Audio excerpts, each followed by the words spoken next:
Mi nombre es Cleopatra VII Teafilopator. Y aunque mi nombre aún resuena siglos después, pocas cosas han sido más erróneamente contadas que mi vida. No fui solo belleza, ni solo amante, ni solo reina. Fui hija del Nilo, estratega de imperios, mujer entre hombres que jugaban a la guerra y al poder. Si estás dispuesto a quedarte conmigo esta noche, ¿te llevaré en silencio por las sombras del trono? Por los pasillos de mármol perfumado de Alejandría, por los pactos sellados entre columnas, y por las decisiones tomadas mirando las estrellas. Tal vez esta historia no te despierte. Tal vez te ayude a descansar. Mientras mis memorias te arrullan al oído como el viento cálido del desierto. Imagina, por un instante, que no eres yo. No eres reina, ni noble de sangre directa. ¿Eres cortesano? Un funcionario hábil, discreto, educado en el lenguaje del incienso y de la política. Alguien que se mueve entre columnas sin hacer ruido. Alguien que vive, en la sombra del trono. ¿Tus días empiezan con el primer tono del tambor ceremonial? La ciudad aún duerme, pero en el palacio ya hay movimiento. La luz del amanecer entra en haces oblicuos por las celosías. El aire huele a papiro recién humedecido, a aceite de sándalo, y a vino suavizado con higos. Tú no das órdenes. Las escuchas. Las interpretas.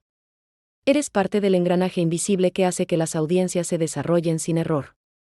Revisas listas. Preparas mensajes.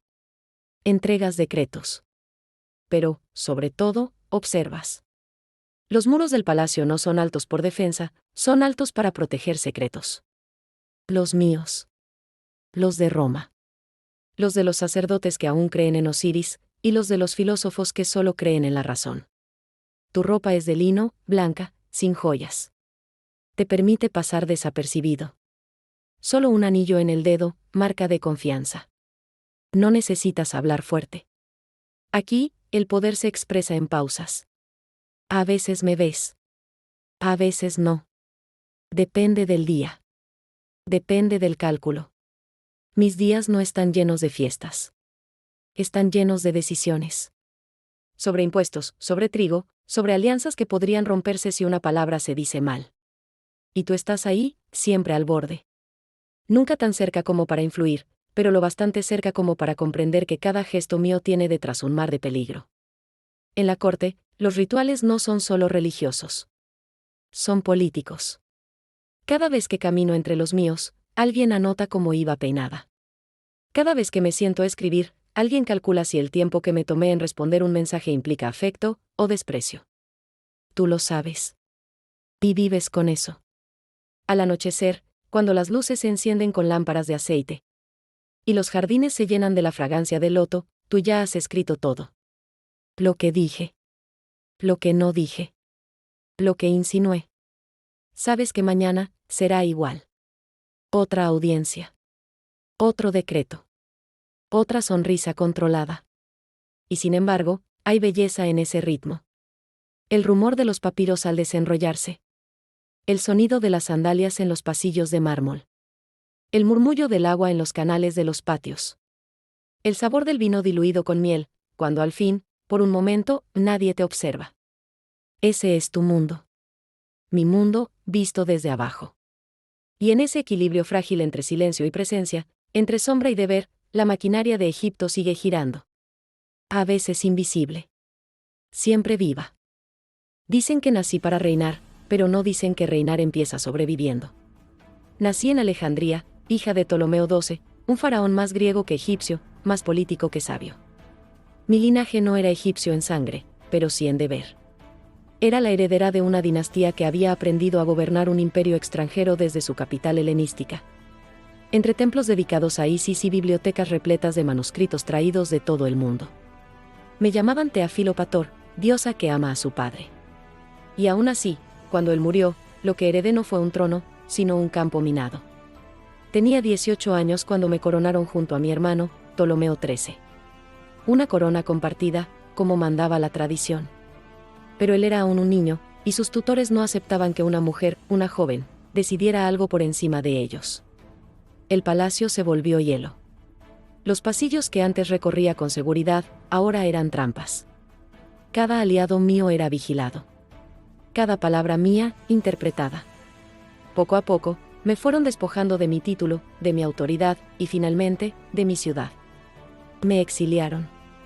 Durante el destierro, viví entre caravanas, con aliados leales, observando desde lejos la tormenta que crecía en Alejandría. Mientras tanto, Roma, ese monstruo lejano y poderoso, avanzaba con sus guerras civiles. Y en medio de ese caos, Julio César llegó a Egipto. Sabía que ese encuentro sería mi única oportunidad de recuperar lo que me arrebataron. No llegué ante él con soldados ni promesas. Llegué escondida en una alfombra. Sí, como lo recuerdan las historias. Pero no por dramatismo, sino porque era el único modo de entrar viva al palacio sin ser capturada. Cuando me desenrollaron frente a César, lo que vio no fue una princesa humillada, sino una mujer que entendía perfectamente el tablero en el que ambos jugábamos. Lo que compartimos no fue solo atracción. Fue cálculo. César necesitaba legitimidad y recursos. Yo necesitaba poder, y un aliado imposible de ignorar. Nos unimos. No con papeles, sino con decisiones. Él me devolvió el trono. Yo le di a Egipto, y después, un hijo. Pero las sombras no desaparecieron. Mi hermano murió en el conflicto que siguió. Mi hermana, Arsinoe, desfiló encadenada en Roma. Y yo, reinaba sola, pero no en paz. Desde aquel momento, mi imagen fue tejida con hilos romanos. Me pintaron como seductora, como bruja, como manipuladora. No importaba. Yo sabía lo que era. Lo que había logrado. Cada mañana, al mirar el puerto desde el palacio, recordaba que mi poder no venía de mi belleza, sino de mi resistencia. Y César, aunque se fue, aunque lo asesinaron en el Senado, dejó una grieta en el mármol del imperio. Una grieta. Por donde aún brillaba el sol de Egipto. No temas a la muerte cuando ha sido parte de tu vida desde el comienzo. Desde muy joven comprendí que en Egipto, la vida era apenas una antesala cuidadosamente decorada para la muerte. Lo veías en los templos, en los amuletos, en los papiros, en cada momia que el pueblo veneraba. Morir no era desaparecer. Era transformarse. Y sin embargo, cuando llegó el momento, no hubo oro, ni ritual, ni canto que pudiera ocultar la tristeza. César había muerto. Asesinado por hombres que temían su ambición más que a los dioses. Y con él, mi protección más poderosa desapareció. Roma volvió a mirar a Egipto, pero esta vez, con ojos de conquista. Marco Antonio.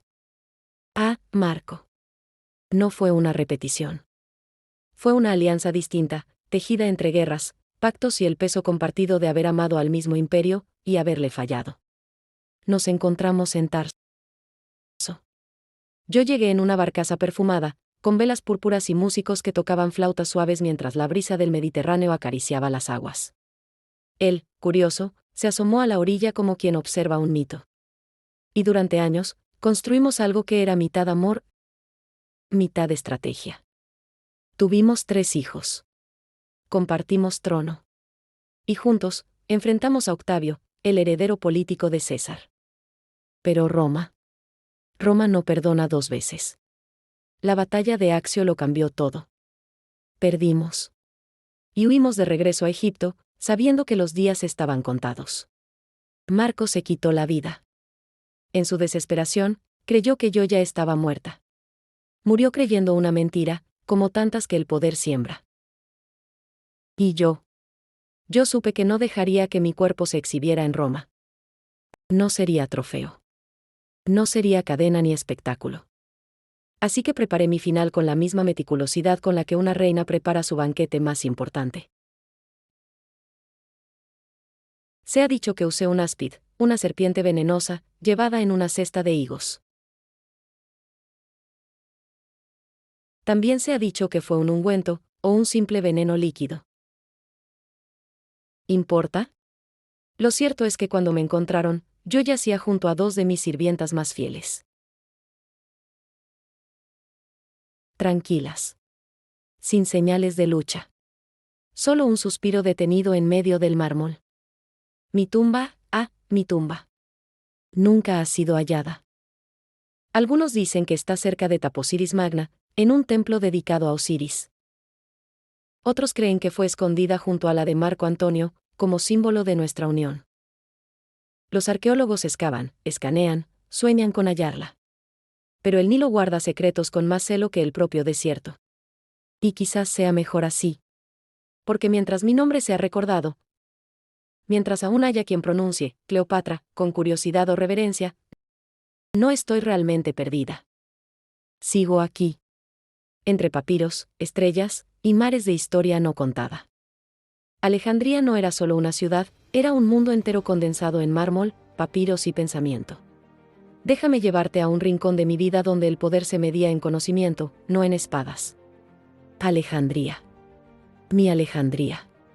Imagina que caminas por calles amplias, bordeadas de columnas blancas y palmeras altas que susurran con la brisa marina.